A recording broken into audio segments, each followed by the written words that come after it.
All right, Yes. this brings me into our next topic, where Dr. Umar compares the Black Panther as a preview to what's to come in America. Let me play the clip and I'll explain after.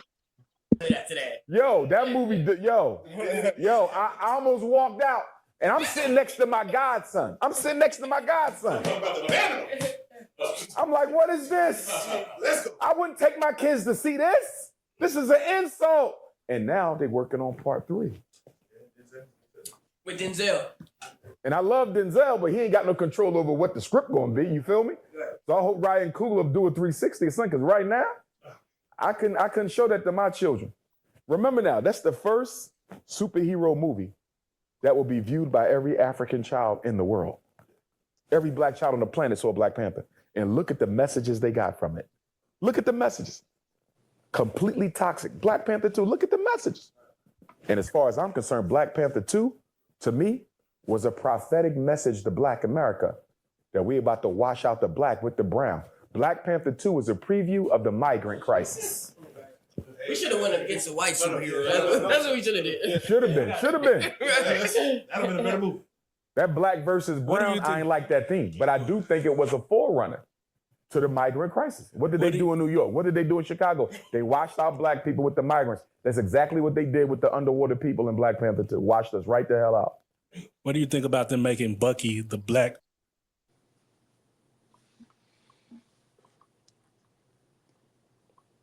So pretty much he's trying to say that Black Panther was a preview for the border. And, Gray, you watched the interview. What's your thoughts on what he said?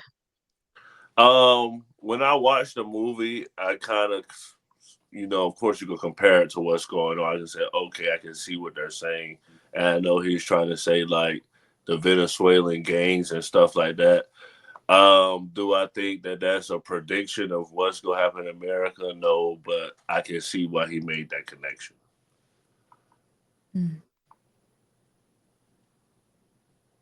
K-Dot,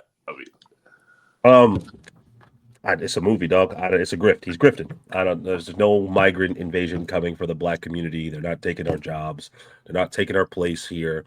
There's nothing. It's not happening, dog. We're still the population that we've always been, and we're making great strides in this nation.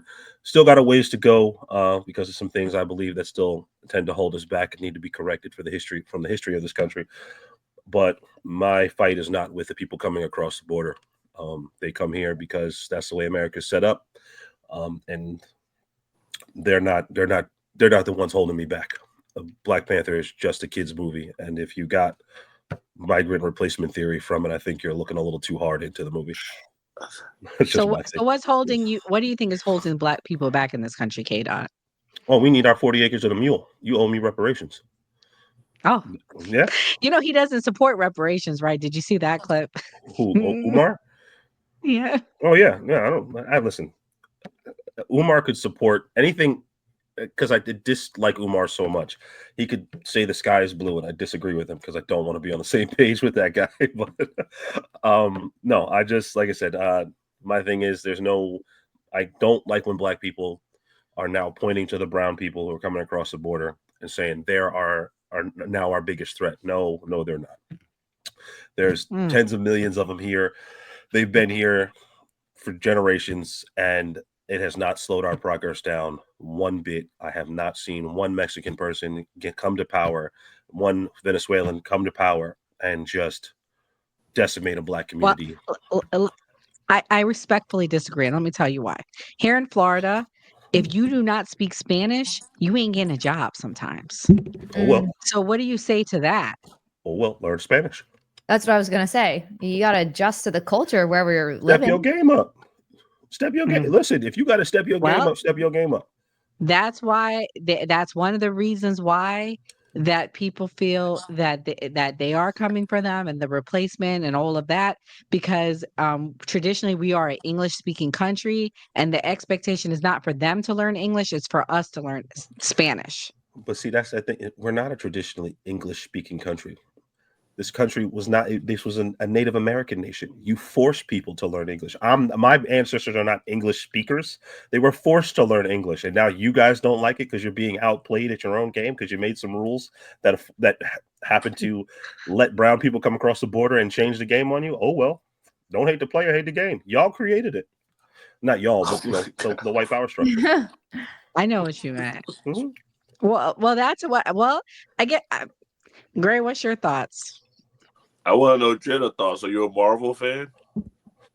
I literally can't tell you the last time I watched a movie. I read books and I watch podcasts. I have no life. So but probably when I was younger, but that was my question. Like I've been in discussions where I'm like, yeah, Hollywood definitely affects us, movies. They do. But then I'm also like, how much? I'm going lately. I've been going back and forth because, again, like this argument, I'm like, really, is this movie really going to change the minds of African American children?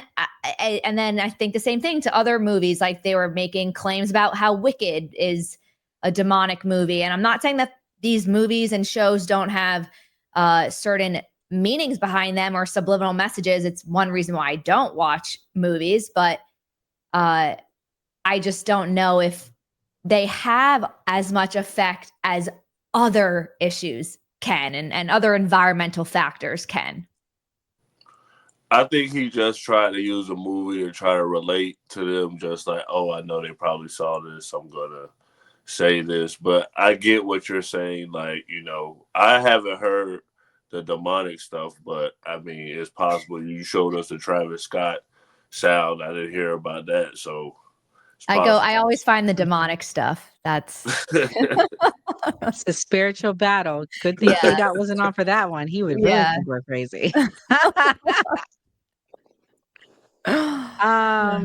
Yeah, I respectfully disagree, K-Dot. I mean, I look at the TV, I see the crime that happens with migrants. You see, you see different things. I don't think it should be a racist thing like how some of these like white supremacists take it, like as far as they take it.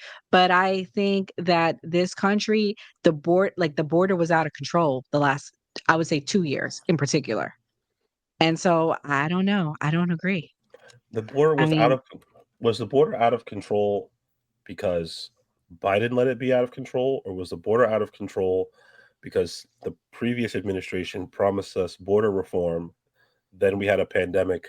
They put Title 42 and bottlenecked the people coming across the border, and then left a mess for the next administration to clean up. Well, K-Dot, you're going to be surprised about this. MSNBC, and I'm a Democrat, and I'm the person nobody try to look it up, as she probably has the clip. They actually came out and said that Trump was right, and then the numbers did skyrocket under Biden. They did. No, I'm not denying that. What I'm saying is those numbers skyrocketed because of the COVID pandemic and Title 42. Joe Biden, underneath Joe Biden, has expelled 2.7 million people from the border due to Title 42. There was a bottleneck. They were just sitting there waiting to come across the border during the world pandemic. They just didn't show up because Biden was president. No, they had been waiting for months to get into the country. It's just, these numbers you're absolutely right. But if you look at these numbers and if you blow that picture up and you see when did Trump leaves office in 2021, look at the spike the whole year prior. From 2020 to 2021, there's a historic spike again while he took over from office in 2019. I think it was like an earthquake or something. Some natural disaster happened in like 2019 to 2020 that caused mass migration. Then he did some executive orders, brought it back down. But then COVID hits and it starts to trend right back up. They were there already. So who's to blame? It doesn't explain though the next 4 years. It doesn't explain COVID. We have to also, I think everyone even speaks about the economy as that was a year where it was difficult in general. So it wasn't just one issue that had an issue, right? Or one factor that exploded in a negative way. But then what about the next 4 years, 3 years. Let's take away that year. What about the next, when did we end the global pandemic? when it I did, say I mean, 2022, right? Like 23. 2022 or 2023. 23. We announced in March of 23 that the global pandemic was over. That means for roughly 4 years, there were people in other parts of the world who were being crushed by the global pandemic and the shipping issues. were they though? Were they really being crushed? I don't know. If we felt inflation here, if we had 10% inflation in our nation, the leading economy in the world, what do you think happened in other countries? You don't think they had the same effects? No, I know that they did, but I don't think they were being crushed. There's actually a lot of countries that didn't really feel effects of COVID. There were some countries that didn't shut down, but then you're talking about Haiti and Jamaica, not Mexico. No, like Iceland. They're isolated. I'm talking about countries that aren't isolated. Mexico wasn't isolated. They had a large fallout from the global pandemic. I'm not denying that there wasn't obviously an impact from the pandemic. I just don't think we're going to say 3 years did this last, because I moved to Florida. Let's say even in America, in Florida, it was kind of fine. Yeah, ma'am. I just told you 2.7 million people expelled from the country because of Title 42. The only reason Title 42 existed is because of the global pandemic. 2.7 million people came across the border. Why do you think they just picked up? You think they just all decided, well, Biden's president now, let's rush into the country?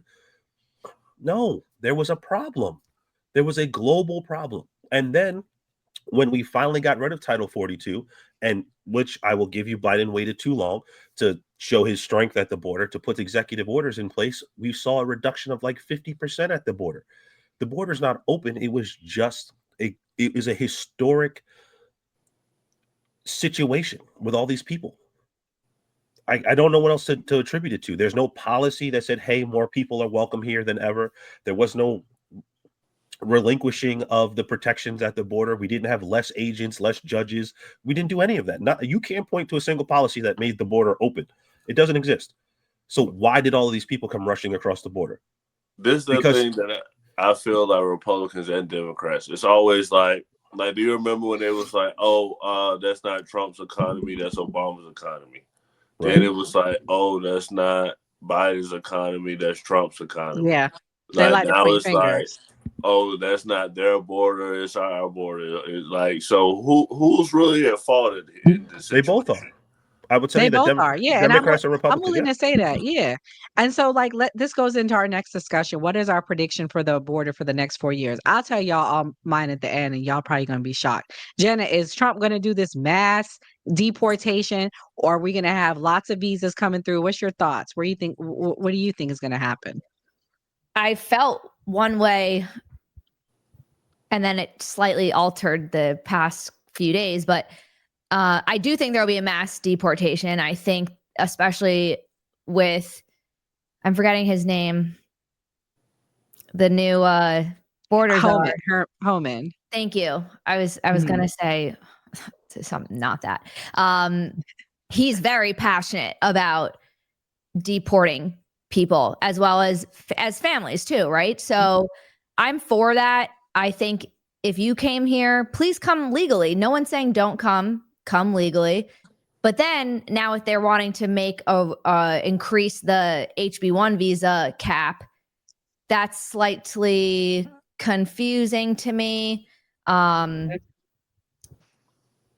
So right now, I think there will be a mass deportation, but my opinion subject to change as more things are coming out. My prediction, Trump's gonna do whatever is best for Trump. I don't know if y'all remember back when he did like the deal with Nancy Pelosi and Chuck Schumer. People were shocked he did that.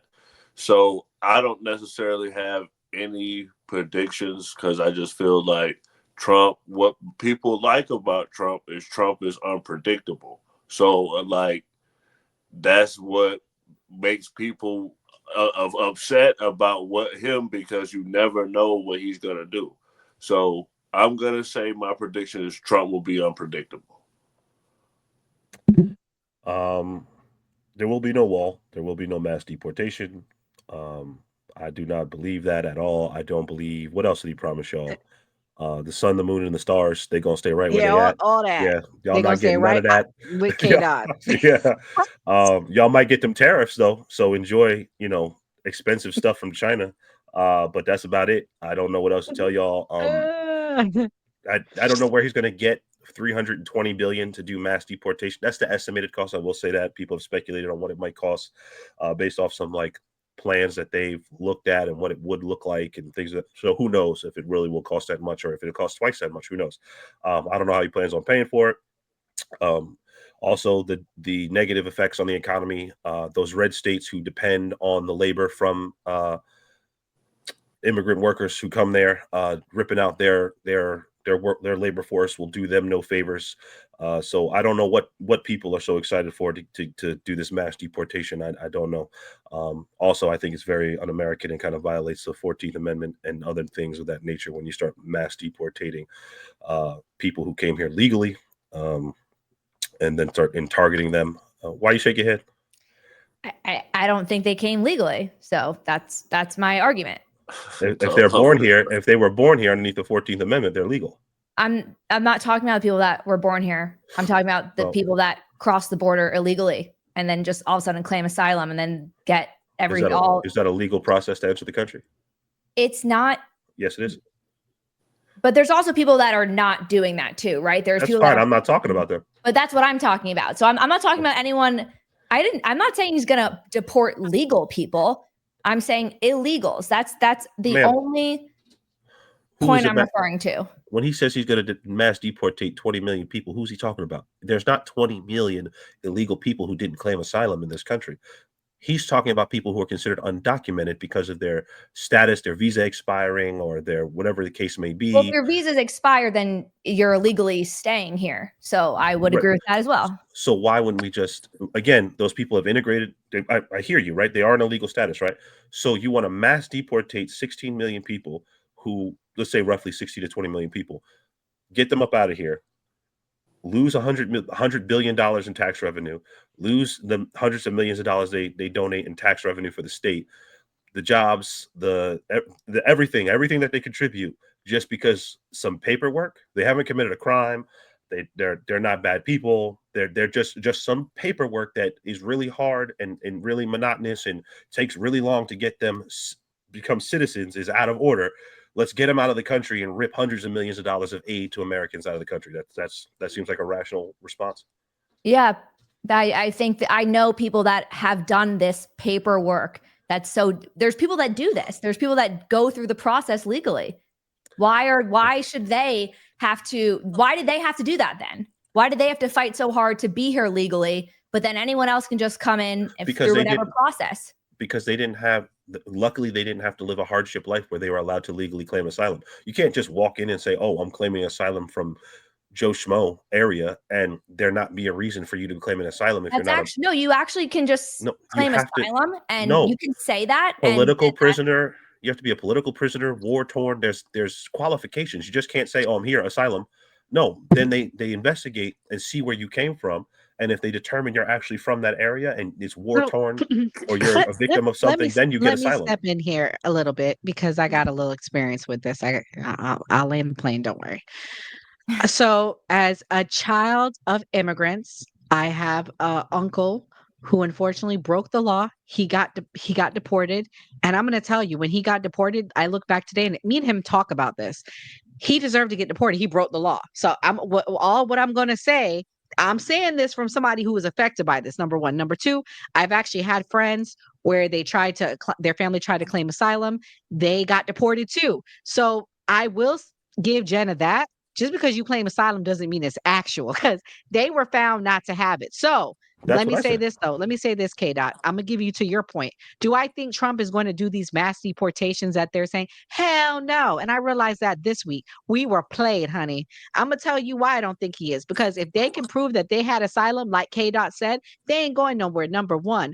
Number two, the people but I'm gonna give the right wing this. The people that came through that border, if they're undocumented, what do you think that means? Undocumented. Do you think they're gonna show up and say, oh, give me this asylum, they ain't going to show up nowhere. So they ain't going nowhere. You get what I'm saying? Like, do you see where I'm going with this? How are we going to mass deport people that we don't even know where they're at or who they are? That's True. what I think. True. That's where I think with that. But let me tell you this. The people that they're going to mass deport, guess what they're going to do? They're going to just replace them with that H-1B1 visa, baby. So it ain't no negative. We're not going to be losing people in this country. And that's the reality. What I came to this week, Elon Musk is greedy. He's going to use this to his advantage because he is the number one user of that H-1B1 visa. And yes, I know we're on X and I'm saying that. He tried to take my check mark away this week, but it's all good because I'm going to be dropping facts to y'all. That's the reality. We ain't going to be losing Nora, nobody. Do you know what the qualifications for an H-1 visa is? What? You have to have a bachelor's degree.